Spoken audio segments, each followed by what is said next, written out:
What is up, guys? DT Ninja here, and Happy New Year to everyone around the world. This is Kenshin, the Hokkaido arc.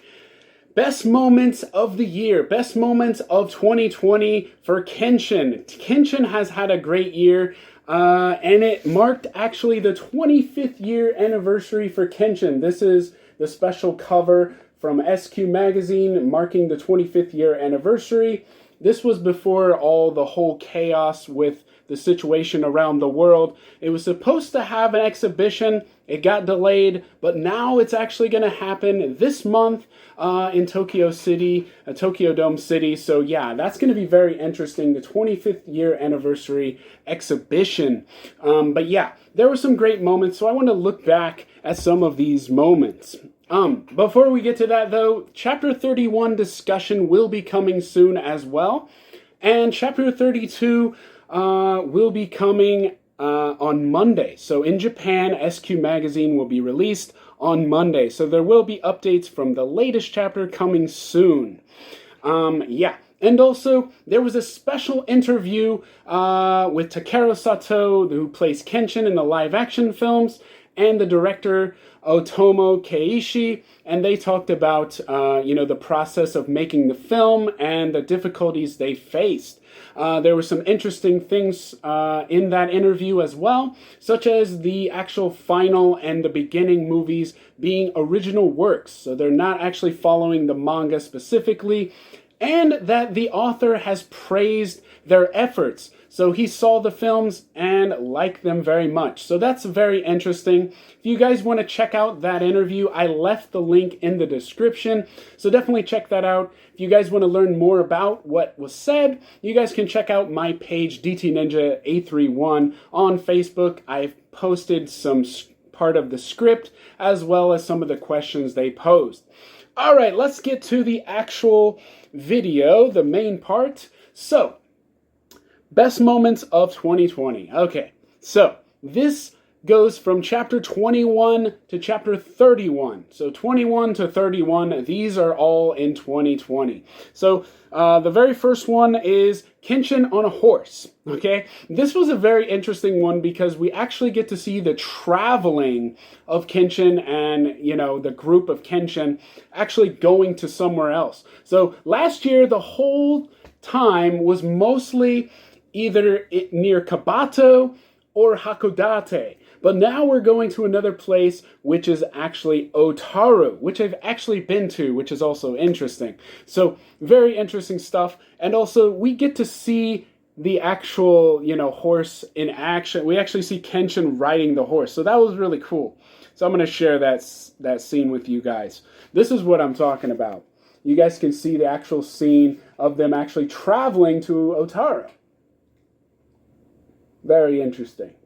And then, of course, the next page is pretty funny. You got, Asahi kind of annoyed. And you can see Ashitaro trying to talk to her. He's also annoyed. And then you've got the whole thing where Asahi is annoyed at Iren because he keeps bumping into her. It was just a really great scene. And it was different. We get to see kind of the traveling of the group. So that was really cool. Okay, the next one would have to be Killing My Father. Killing My Father refers to Kenji playing a prank on his father. So this was kind of a unique way of telling the fans that Kenshin's gonna be alright. Because a lot of people were wondering, especially after the battle with Byakuya and Kenshin, how was he going to fare after that battle? Because he went all out. He didn't use Amakaku Ryo no Hirameki, but he used 4 Kuza Ryosens, and he drained all of his, kind of his energy. So he didn't really have any stamina left over, and you could see Sono was really worried about him, and he's laying in bed. Kaoru is taking care of him. Well, his son plays a prank on him.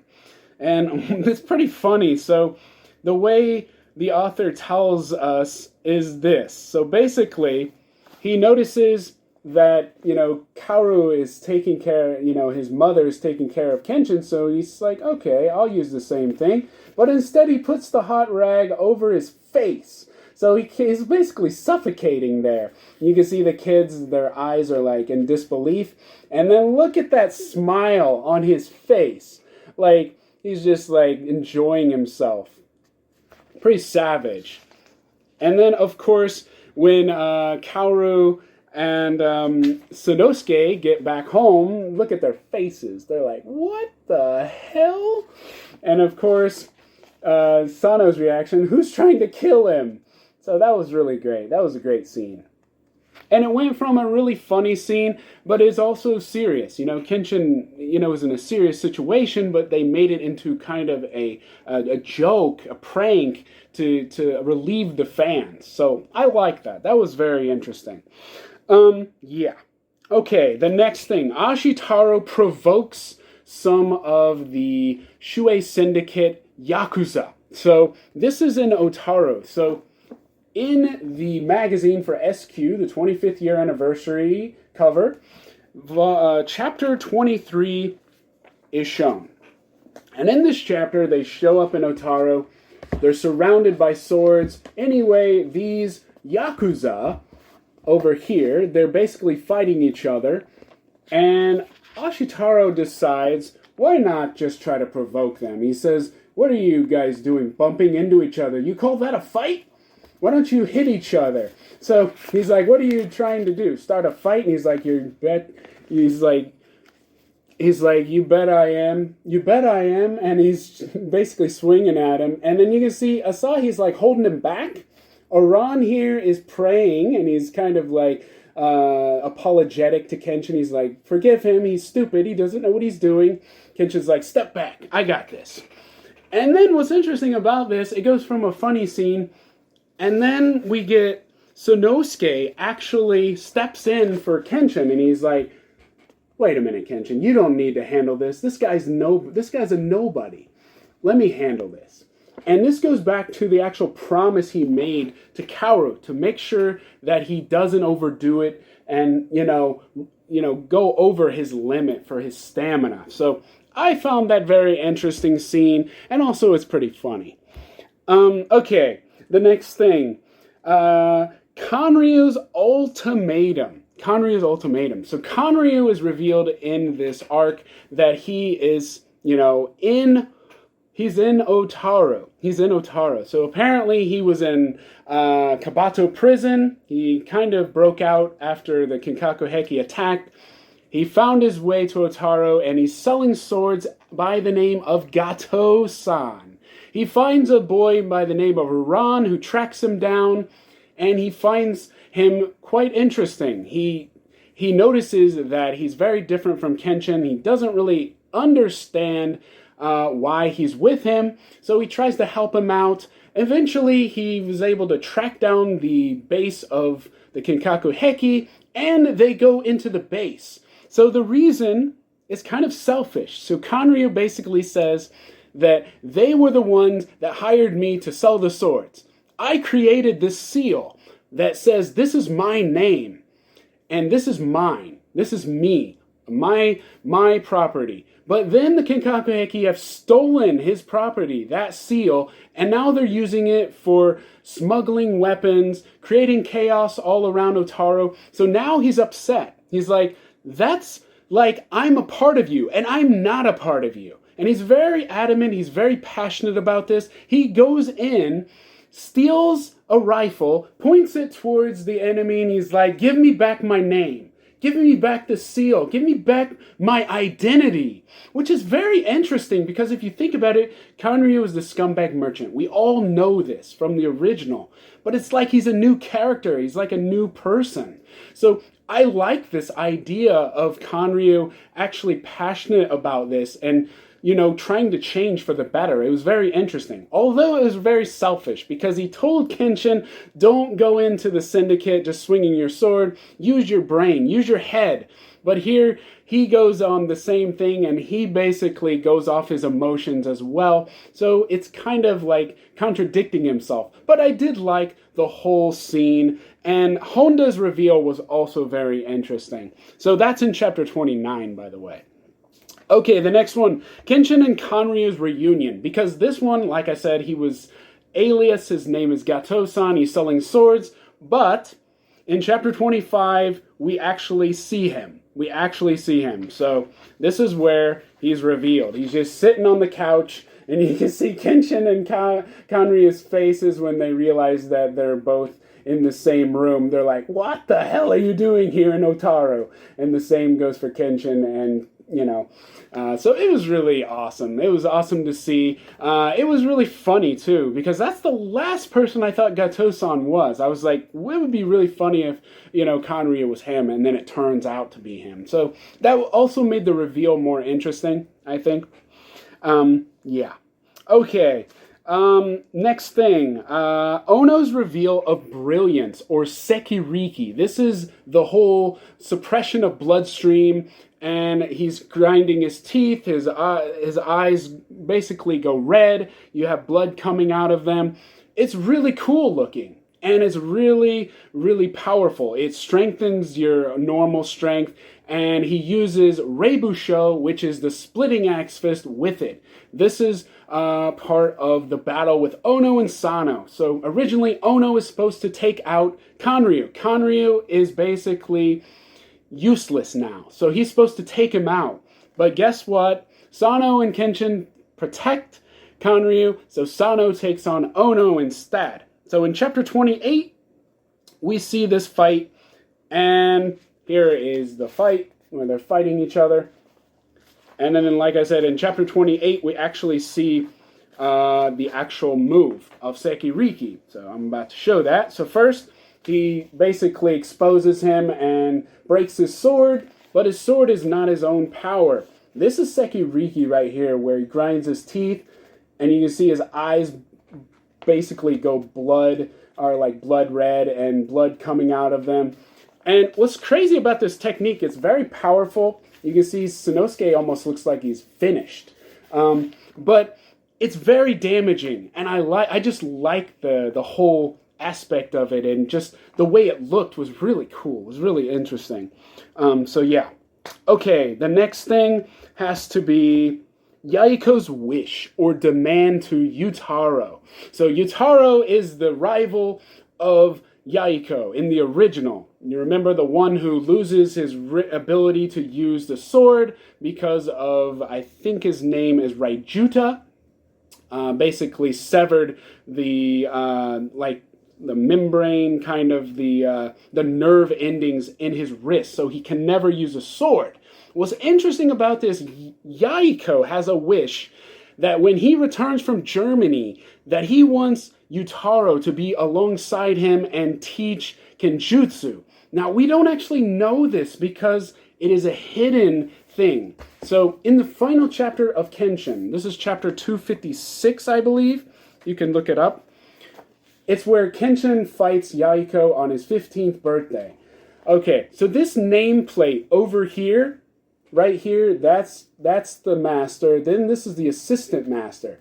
Next to Utaro is Yaiko. Next to Yaiko is Utaro. So both of them are together next to each other. They're not students now. They're assistant masters. This is shown in the final chapter of Kenshin. So this is actually foreshadowing for the Hokkaido arc. And also, Kaoru Kurosaki and her novel entries, which are canon, they are shown after each chapter.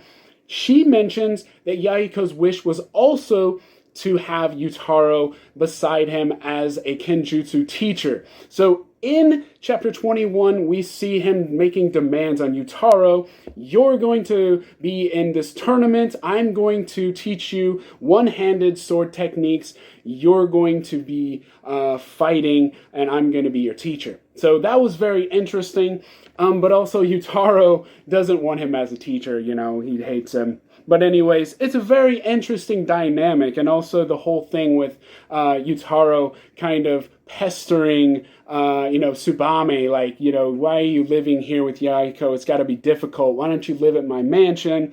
And it's, creating that dynamic where Yaiko's pissed off and, he's behind him with his sword. But also, it shows that, Utaro hasn't lost it, because even after he did a technique, he was able to block his attack even from behind. So, very interesting stuff. But it's kind of foreshadowing for the Hokkaido arc. Very interesting. And I'm looking forward to seeing where this goes with it. Okay, the next one. Iren, the intellectual detective. So basically, Iren is the one who's able to figure out a lot of things. He sees a sword vendor and he's like, you're selling these swords for a very cheap price. You're not going to make any money off of me. These are not the current ways to sell swords. And then he's able to track down Gato-san. He goes into his house. He's kind of, brave in that because he's attacked, but his friends back him up. But he's able to figure out, Gato-san is this person. He doesn't find the identity of him, but he does find him. He does locate him. So that was very interesting. And he also locates the Kinkaku Heki base based on certain things, like a pine cone, where it's from, the location in Utaro. He knows a lot of things about Hokkaido. He's very knowledgeable about pine trees in Hokkaido, about, what was another thing? He knew about smuggling and he knew about the Katsunaya River. He's just very knowledgeable. He's intellectual. So it's very interesting, and it gave something more about that character than just he's just very smart and he wants to go to America. So very interesting stuff. And that happens in chapter 24 through 27. And I also like his dynamic with Konryus. So in chapter 27, we really do get to see their dynamic. This is kind of like a master-pupil dynamic where he basically discovers where the Kinkaku Heki are, and it's due to Konryu's influence. Using his talents, utilizing what he's good at, and offering him kind of like, you can be my student. So, and I like how he ignores, kind of refuses him, but at the same time, he's born to be an intellectual, a detective, this type of thing. And I do like his character. His progression is really well done in this arc, especially this year. Okay, the next thing.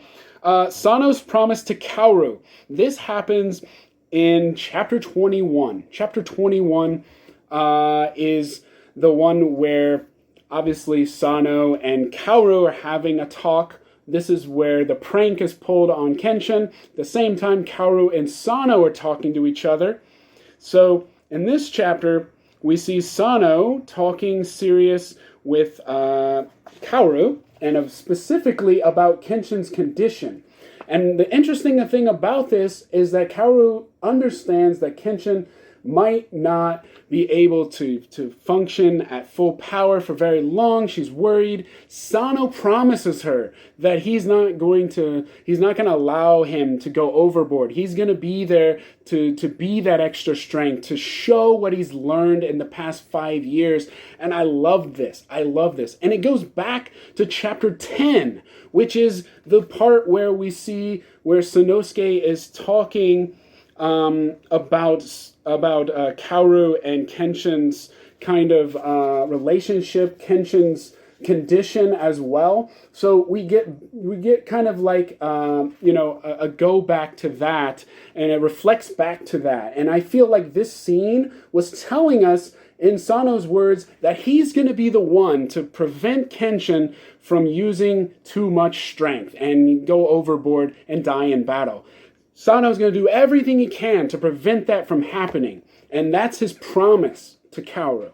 So I found that very interesting and how it reflects back to that. So, okay, the next one, Asahi's special talent. Asahi is a spy. She is a Yaminobu member. Yaminobu were the kind of elite force for the Bakufu that were against the Batosai, the ones that were responsible for trying to kill him in the Bakamatsu, in the revolution, the ones that, he ended up killing his own wife. That was against, I think it was Tatsumi, I think his name is. But anyways, she was born into that group, so she didn't really have any, say in the matter, but we learn a little bit more about her ability and what she can do. And what's interesting, her special ability is mimicking or imitating someone's voice. And not just mimicking them, but perfectly. I mean, Sonosuke is down on the ground, face down, and she is able to mimic his voice with that echo, with his face on the ground, perfectly, to fool the opponent, Ono, into revealing intelligence about Kinkaku Heki, about his techniques. And she is caught. She is caught eventually. But the reveal of her being caught was great, because I did not expect that. I was definitely not expecting Asahi to actually be the one, for the reason Sonosuke was playing dead. So that was really cool.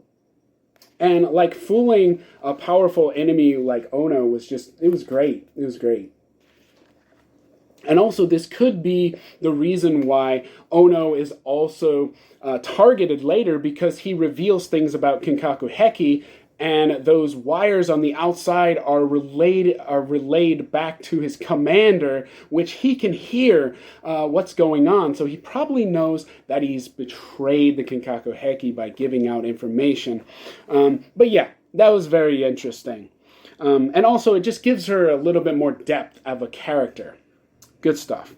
Okay, the savage kill hunter becomes hunted. In the latest chapter, I don't have any actual manga of it because it's not out yet, but, the actual volume. But this one is where Ono is basically targeted. He's basically come to the realization Sonosuke's stronger than him. He's about to shake his hand.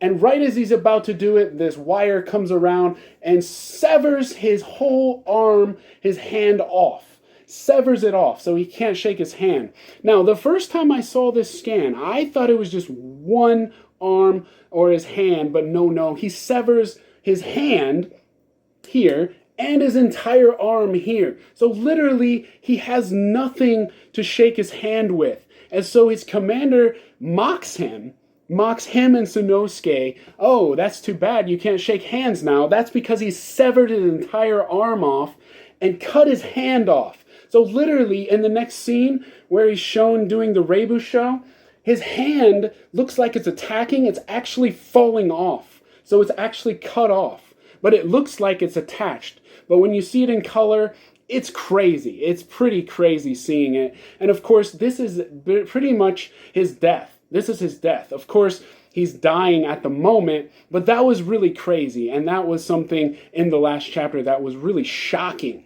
to see. But I liked it in the fact that it was very well drawn. I liked it. It was and because I didn't notice it at first. Like, I thought one of his arms or one of his hands was off, but it's actually both of them. So there's no possible way for him to shake hands with Sono. But pretty crazy, guys. Pretty crazy. Okay, the next one. Earning my money. So basically this refers to Iran's development in this chapter, the newest chapter, where he stands up for Konryus. Honda goes on to say that merchants are the ones who make the money, warriors spend the money. It doesn't matter how we get it. And so Iran's like, no, that's not right. If you make money, you can decide how you to spend it. I'm going to earn my money. This is huge because before we kind of thought Iran was kind of devious and deceiving Kenshin into giving him money. But no, he's actually come to the realization he needs to earn his own money in order for his dream to come true, to go to the shining heart of modernization, which we think is probably America. But anyways, I loved it. I loved it and how he answered to the enemy. I'm not going to give you a damn thing. You just take things. You don't earn money. You don't actually deserve it. So that was really cool. I liked it. It was great for Iran's character as well. It just shows his development. He's got depth to him. I like it. Okay, Kenshin's family photo. This is chapter 21, guys. This moment was really good because in chapter 5, we're at Tomoto photo Studio, and we first see, the photo studio, and Kaoru's begging Kenshin, let's take a family photo. And he's like, no, no, no, no. And you can just tell that Kenshin is definitely afraid of cameras. And, this this kind of superstition that, your soul might be sucked away from getting a picture. But anyways, in Chapter 21, we actually get the whole thing where we get the family photo, which is great. So I'm going to share that with you guys. So towards the end of the chapter, we actually get the family photo, which is great. You got Kenshin, Kaoru, and Kenji in the family photo. Kaoru says, it's your keepsake. Even if you're away from us, you can be with us all the time. And then she says, please go save Utaro. They need you. We'll be here waiting for you. Kenshin even mentions, son, look after mother for me. So that was huge in terms of development for their family. I really liked that scene. I think a lot of fans loved that scene. That was one of the best moments of the year. Hands down, hands down. Great, wholesome scene. Great scene. Okay, the next thing, Strategic Sono. Strategic Sono. This is the best scene of the year by far. Strategic Sono, defensive Sono, worldly perspective. We're talking about the development of Sanosuke in the fight with Ono and Sono. So he comes to the realization that, I've been around the world and I haven't enjoyed fighting because the only way I can enjoy fighting is when the world is at peace. That's the only way. Remember in the original, he fought because that was the only way he could escape from the pain of losing his captain, Sagara, and hating the government. That was his way of, kind of revolting against the government, just fighting in that moment. But now he feels fighting is the best way when there's peace. He has a worldly perspective. He realizes that there are other people around the world that are suffering as much or more so than him. And he comes to that realization. We see him using strategy with Asahi. We see him using defense with Senken. He uses a new technique, defensive technique. We see his strength has increased dramatically. And not only that, his character has become just amazing. Just overall amazing. And that was the best moment of the year. Sanosuke, hands down, hand out, about to shake Ono's hand after a great fight. That was awesome. That was great. That was just awesome. Seeing the whole culmination of it. And you got the whole thing throughout the whole Hokkaido arc where we're going to see where he learned those 5 years on his journey. What he's learned, what he's, gained. And he gained a lot, not only just information, but also a perspective, a different way, a different style. And I loved it. So Sanosuke, hands down, is the best moment of the year. Okay, guys, so the best characters of the year, Sanosuke and Iren. Sanosuke and Iren had the best development this year. Definitely best development. The best chapter, chapter 30, which is how to end a fight, just like I mentioned, Sanosuke's fight. Chapter 21 would be a close second. It had a lot of stuff. It was a longer chapter, but it had a lot of things. So yeah, those are my favorite moments of the year, guys. I hope you guys enjoyed. Let me know in the comments, what were your favorite moments? What were your favorite moments? And for next year, what do you guys want to see the most? I would have to say Saito and Nagakura, because this year the focus was definitely Ashitaro, Iren, Asahi. I would say Iren, Sanosuke were definitely a focus this year. It was less on Saito. We didn't really see Saito much. We saw him one chapter in chapter 21. So I'm very much looking forward to Saito. Hopefully he might even be in the next chapter, and seeing other characters as well. But what do you guys think? Anyways, I hope you guys enjoyed and look forward to Chapter 31's discussion and the latest updates from Kenshin. That's pretty much it. Happy New Year, everyone, and I will see you guys in the next one.